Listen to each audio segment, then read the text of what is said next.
Hi, I'm Sarah from SJHamilton Art, and today I'm going to be making some sort pictures.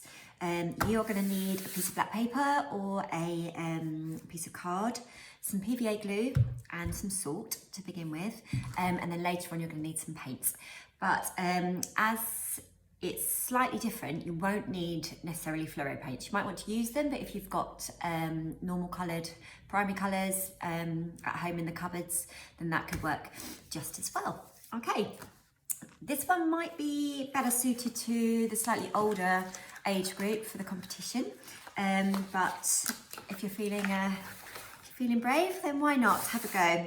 Right, you're going to need PVA. I have got obviously a square tube here. You could use a spoon or a spatula and dribble the PVA on, especially if you're working with younger children, or you can just go straight out the bottle, which is what I'm going to do. Okay, so the idea here is you just squirt the PVA directly onto the black paper. In whatever pattern you want to. Obviously we're going fireworks, but we could go Catherine wheels. We could obviously do that moment where everything explodes. You might want to do a little bit of droplets into the air. As the PVA falls, it doesn't really make much odds. You know, you just can be creative and experiment with the different patterns.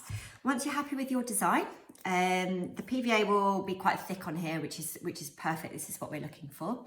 You're then going to take some table salt and sprinkle it or shove it, tip it over your painting. So what you're hoping to do, it's a bit like when you use glitter, you're hoping to cover all the PVA with the salt.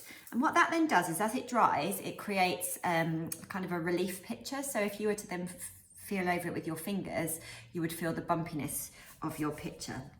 It takes a while to dry, so this is not one for completion kind of in a quick 20-minute activity. This is quite a longer process. So once you've covered your entire picture with salt, bang it off like you would normally with glitter, and you will end up with a piece of paper that looks a little something like this.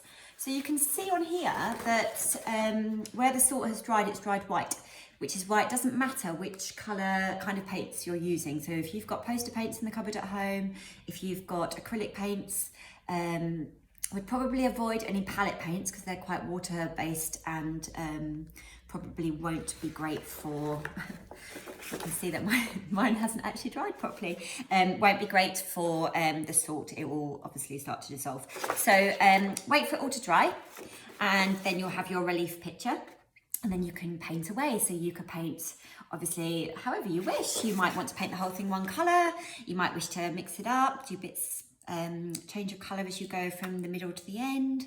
I'm not going to tell you exactly what to do because I want you to experiment with it. Again, you could actually mix all the other things that we've been talking about together. You might want to add a bit of chalk to this picture. You might want to add a bit of printing. You can do whatever you like. And I can't wait to see your results.